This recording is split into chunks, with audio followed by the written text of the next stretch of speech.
Well, welcome to this edition of the 700 Club. The Justice Department Inspector General's report is due any day now, and there's some report from the early findings that it may be alleging criminal behavior in the Justice Department in relation to Hillary Clinton's emails. And now Trump is saying it looks like the FBI had a spy in his campaign and it's, quote, worse than Watergate. It's a lot of mess. Well, the president is also taking his first extensive comments about the status of next month's summit with North Korea. And he seems to be suggesting that the Chinese are playing a role behind the scenes. Wendy. The president also mentioned the possibility of economic assistance if Kim Jong-un gives up nuclear weapons and says that the U.S. won't pursue regime change as part of the negotiations. CBN's national security correspondent Eric Rosales takes a closer look. President Donald Trump has made it clear North Korea must denuclearize or it's no deal and no talk. Despite a North Korean leader saying that the summit is in jeopardy, staff here at the White House say that they are planning as if the summit is a go. The North Koreans have an infinitely rich propaganda playbook. They've deployed it over the years in many different ways. I think the president's made it clear he's prepared to meet them in Singapore on June the 12th and see what we're able to agree on. If they don't want to come, he's prepared to accept that too. So what led to the sudden change in direction? President Trump believes it might be due to one-on-one meetings with Kim and China's President Xi. I have a feeling, however, that for various reasons, maybe including trade, because they've never had this problem before, China has never had this problem with us, it could very well be that he's influencing Kim Jong-un. We'll see what happens. In an interview with CBN's David Brody and Jenna Browder, former President Jimmy Carter said President Trump needs to stand strong. And I think they're willing to give up their nuclear program completely if we will reach out to them halfway. President Carter, what would be your advice to President Trump going into this meeting? Treat them with respect, don't have any prerequisite on what they should agree to do, and be willing to accommodate their basic requests. Analysts see China as a puppet master and could be telling Kim to not give up so much. And I'm worried that the Chinese are going to start to undermine those sanctions, which will really release the leverage before we even had these discussions. You have to want to do it. With deals, that's what I do, is deals. And with deals, you have to have two parties that want to do it. President Trump said he is ready to negotiate a deal. Eric Rosales, CBN News, Washington. Well, you can see more of David Brody and Jenna Browder's interview with former President Jimmy Carter on CBNnews.com. Well, in other news, President Trump says reports that an FBI informant spied on his campaign could be, quote, bigger than Watergate. John Jessup has more on that story. That's right, Pat. President Trump and his allies in Congress want answers after new reports an FBI informant spied on his 2016 election campaign. The Washington Post reports the source passed on information about connections between Trump and Russia that eventually led to a broader investigation by the Justice Department. In a tweet, the president described it as bigger than Watergate if true. Trump attorney Rudy Giuliani told the Post the confirmation of any such informant would make the Mueller investigation completely illegitimate. He also said the president thinks the Justice Department should release classified documents that would reveal any illegal surveillance. Pat, back to you. You know, there's some thought that when this Inspector General's report comes out, it's going to put the finger on some of these key figures in the FBI, and that the Mueller investigation is actually to try to divert attention away from what the allegations in that Inspector General's report are. I think the FBI is dirty on this one, really all the way up and down the line, and they are going to be terribly embarrassed when the truth comes out. They're stonewalling a congressional request for information. They're acting in a shocking fashion as far as I'm concerned. And the thing is that the FBI is supposed to report to the Justice Department, which in turn is supposed to report to the president. And the fact that an agency of the administration is stonewalling the Congress to try to keep them away from finding out facts against them. And there's a real possibility that this Mueller investigation is actually a smokescreen to divert attention. But as Rudy Giuliani says, if indeed they had a spy in their campaign before that whole thing came out, it makes the investigation totally illegitimate. John. Pat, the Trump administration is moving to deny taxpayer dollars to clinics such as those run by Planned Parenthood that provide abortion as part of its family planning services. It's also dropping a legal requirement that clinics must provide information and referrals on abortion in their counseling services. The Department of Health and Human Services is expected to announce the new proposal today. Around $260 million in federal funds go towards family planning through the Title X program. Pro-life groups say the program indirectly subsidizes Planned Parenthood, the world's largest abortion provider, even though it's illegal to use the money to pay for abortions. Vice President Mike Pence has come under fire from the media, questioning his loyalty to President Trump. In fact, recent reports go as far as claiming Pence has a covert agenda separate from the president.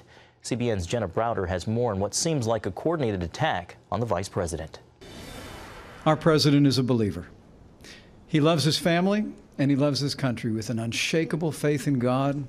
President Trump and Vice President Pence. He and Karen are doing an unbelievable job for our nation. Thank you, Mike.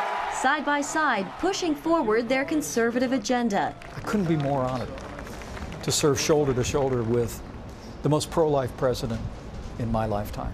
But multiple new reports suggest Pence has an agenda of his own. The New York Times, Pence is trying to control Republican politics. Vanity Fair, insiders see a shadow campaign taking shape. And Politico, Trump puts Pence in corner. The coverage appears coordinated given the timing. So I think this is more about leaking from people who are trying to score some cheap political points than there's actually any truth to any of it. Mark Lauder, former special assistant to the president and press secretary to the vice president, calls all of the headlines nonsense. The one thing I would tell you, and I've been affiliated with the campaign and the White House for nearly 2 years now, is that there is no greater champion of the president than the vice president. And there's also no daylight between them. They know exactly what each other is doing pretty much at all times. Conservative columnist George Will sees something odd about the Trump-Pence relationship, and in the Washington Post wrote that Pence is selling out his conservative values to please the president. The title, the headline, Trump is no longer the worst person in government. What do you make of it? It's sad and unfortunate. Lauder says it's also untrue.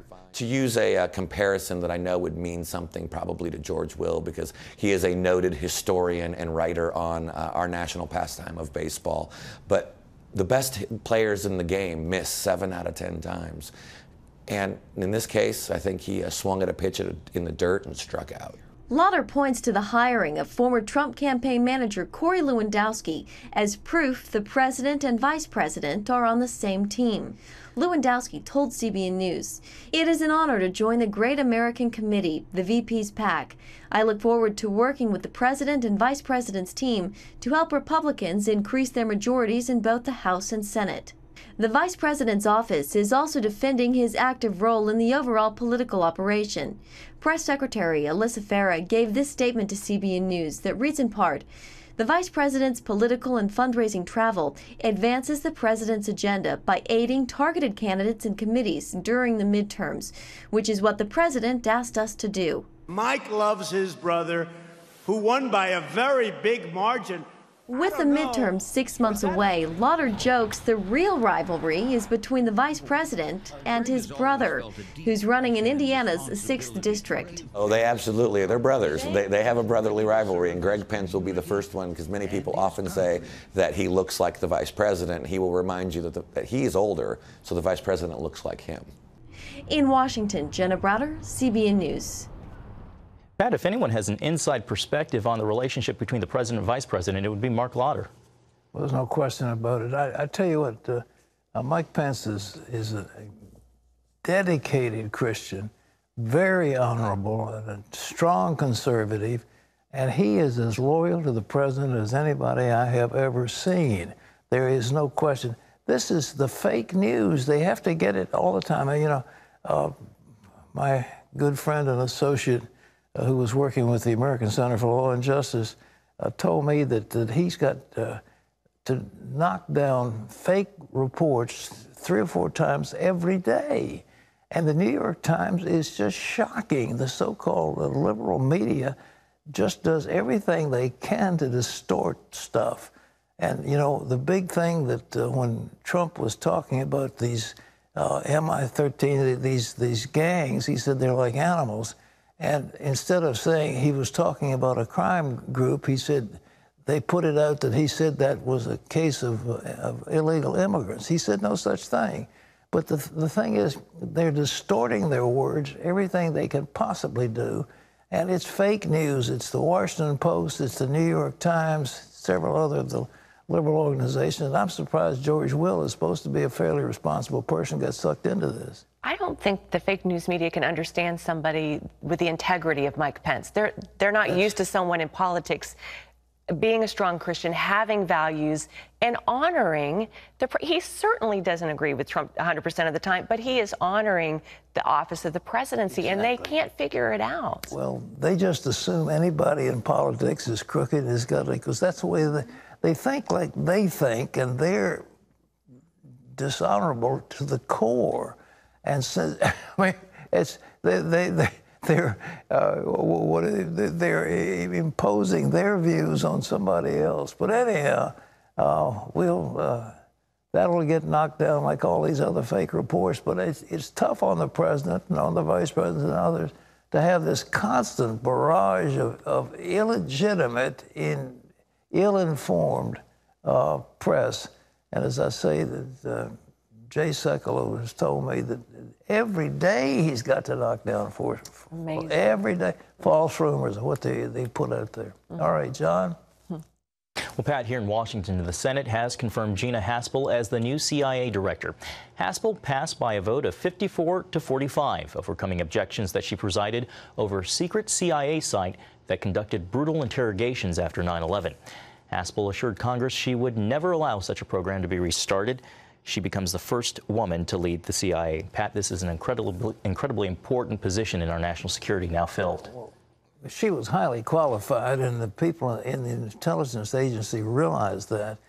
As one person who was an expert has said publicly, she did not conduct those interrogations. Somebody else did. He didn't say anything about it, but nevertheless, she just sat there very nobly and took the heat. But she'll make a great head of the CIA. And for those who think women ought to be involved in political work, it's a good thing that a number of Democrats supported her, and that it wasn't a close vote. I mean, she was confirmed by a substantial majority.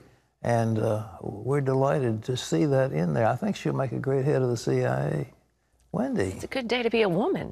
Yeah. Have you ever seen so many women being promoted to high office, and especially under the Trump administration? The fact that the left would go after her, you know, they were somewhat embarrassed because they're saying, we're feminists, we want women to be in office. And then here comes one who's highly qualified, and they kind of had to, you know, choke and say, all right, we'll support her.